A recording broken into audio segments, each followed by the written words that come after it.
Hah, new normal? Menurut kamu apa?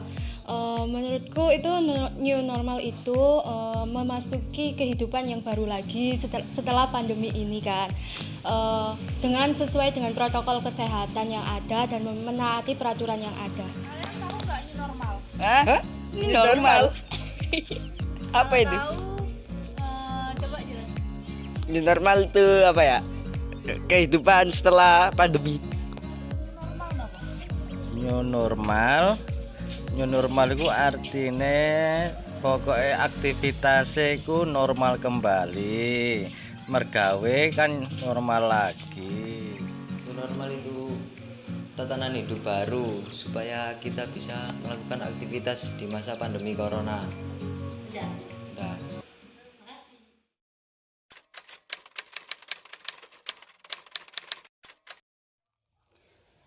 New normal merupakan tatanan atau aturan kehidupan baru untuk beradaptasi dengan COVID-19. Tatanan baru tersebut dibutuhkan karena belum ditemukannya vaksin sesuai dengan standar internasional untuk menekan angka penyebaran COVID-19. Langkah ini diambil pemerintah juga sebagai upaya untuk menjaga produktivitas warga negara dengan aman, guna memperbaiki dampak buruk yang disebabkan oleh COVID-19 di berbagai aspek kehidupan. Namun, berbagai perspektif muncul bahwa new normal adalah sebuah kebebasan di mana kita bisa melakukan berbagai kegiatan yang dilarang selama social distancing diberlakukan. Lagi-lagi, wajib bagi kita menyuarakan bahwa new normal bukanlah kebebasan yang mutlak, tapi kebebasan yang diiringi dengan aturan. Sebagai langkah survive diri dalam beradaptasi dengan COVID-19 ini. Upaya sosialisasi dan edukasi sangatlah dibutuhkan agar masyarakat mengetahui dan memahami apa itu new normal. Dengan mengetahui dan memahami apa itu new normal, diharapkan munculnya sikap kesadaran. Kesadaran tersebut diharapkan mampu melatih diri dan juga membawa pengaruh baik bagi orang-orang di sekitar agar bersedia belajar beradaptasi ketika kita dihadapkan dengan lingkungan hidup baru, yaitu keharusan beradaptasi dan hidup dengan COVID-19 dengan cara disiplin akan aturan yang ditetapkan. Lalu apa sih yang harus kita lakukan saat new normal diterapkan? Yang pertama adalah dengan memahami apa itu new normal sendiri. Seperti yang telah dijelaskan tadi, dengan memahami new normal diharapkan munculnya kesadaran diri, sehingga timbullah sikap disiplin akan anjuran dan aturan yang telah ditetapkan. Kemudian yang kedua adalah melakukan anjuran dan aturan yang telah diberikan.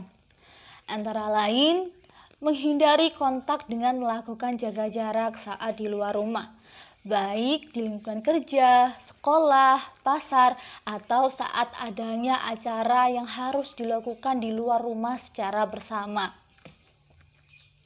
Jaga jarak merupakan hal yang penting untuk dilakukan, karena kita tahu bahwa virus corona tidak hanya menyebar melalui sentuhan, namun juga dapat ditularkan melalui batuk dan bersin seseorang.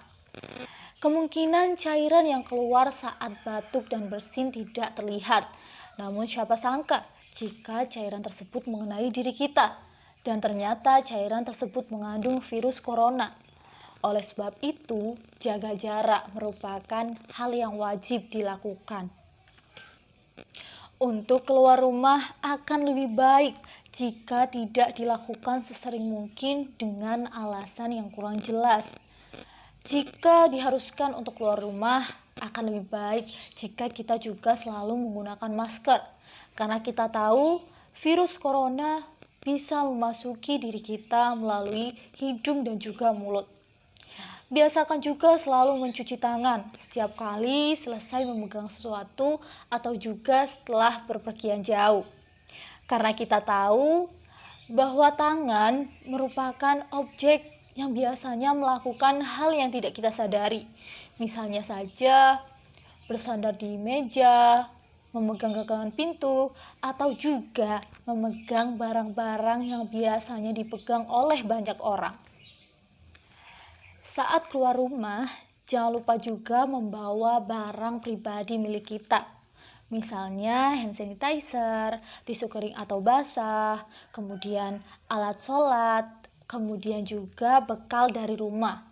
Karena itu merupakan salah satu cara untuk membentengi diri kita agar si COVID-19 ini tidak mengusik kita. Lakukan juga hal positif untuk menunjang mental kita selama new normal. Misalnya saja dengan berolahraga, kemudian melakukan hobi yang kita suka, kemudian berkabar dengan sahabat dan keluarga.